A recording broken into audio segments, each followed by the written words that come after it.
Living the farm life in the city is her title.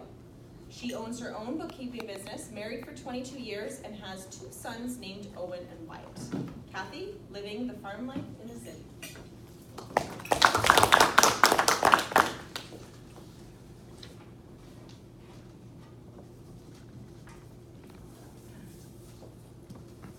Oh my God.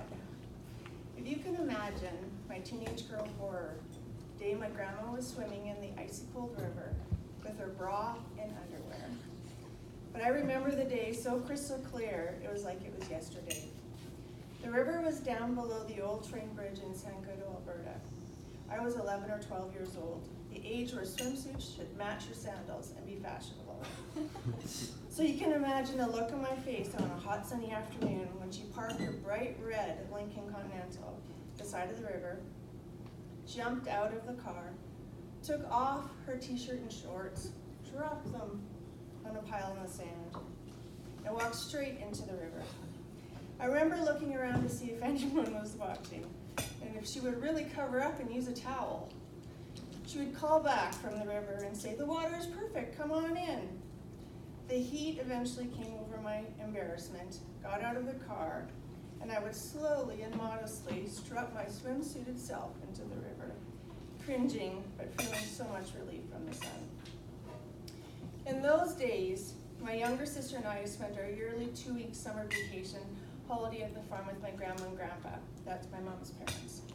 My parents have been divorced since I was 5, and we've been doing the summertime back and forth between grandparents and parents and aunts to pass the summer holidays.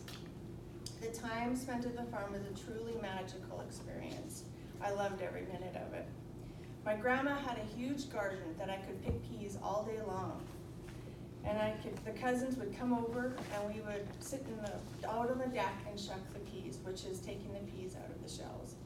I could tell that she could see that we were eating most of them as the bowl would never get very full.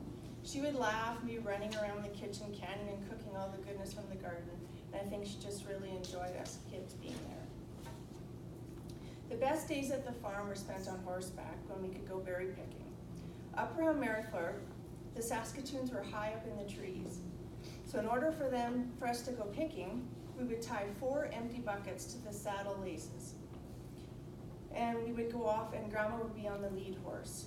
We would shimmy the horses as close as we could to the Saskatoon trees, and then start placing the picked berries into the buckets while staying on the horses. The deal was, we could eat as many as we wanted. We just have to have 4 full buckets before we could go. I'm sure my mouth, my hands, my shirt was covered in purple in the first half an hour that we were there. My sister and I would laugh and eat until our stomachs felt like bursting. And then Grandma would smile, look at our buckets, and we realized we better get picking before we could go home for supper.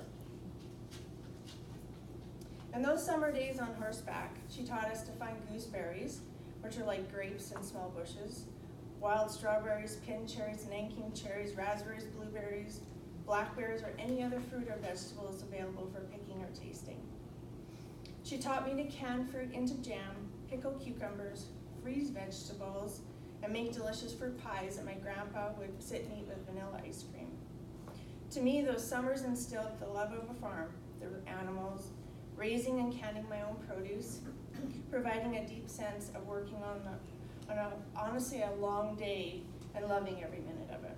My grandma is now 92, still living in Merithler, doing her daily walks, and living at home with her small berry bush, and says she'll happily live on coffee and pie. Since those summer days, I've been lucky enough to meet my own farm boy in Rolling Hills, Alberta. I've been married for 22 years. When we were first together, he was farming with his parents, and he had his own quarter of land with house and yard. It didn't take me long, once settled there, to have a garden of my own. I remember when my grandma would come and stay with us, and she'd be so amazed how big our corn was. She'd lived in northern Alberta most of her life, and corn didn't grow up there like it did down here. She helped me pick what was ready, and it felt so much delight as she used to tell people how she couldn't believe how big my garden was. Honestly, I think after that year I cut it in half because I realized how much work it was. For the first 10 years of our married life, Joel and I ran our own farm. We had our own herd of cattle, farmed grain, hay. I baked, canned, roasted the food we raised. Over time, we were finding it very difficult to raise our two boys, Owen and Wyatt, work off the farm and work on the farm. And we made the tough decision to sell about 13 years ago so Joel could go back to the university and finish his degree. We all remained living in the city while I worked in the country helping farmers with their bookkeeping, and Joel worked as an agronomist. We always assumed over time we would move back out to the country. However, as time passed, boys became settled, got into hockey, we stayed. Our boys are now 20 and 15, and I'm proud to say they have both grown to love gardening, canning, and pie making.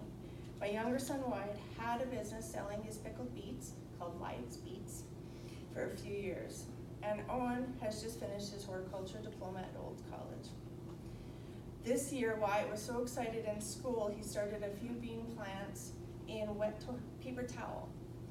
The little seedlings are now growing in our garden with his careful watering and planting.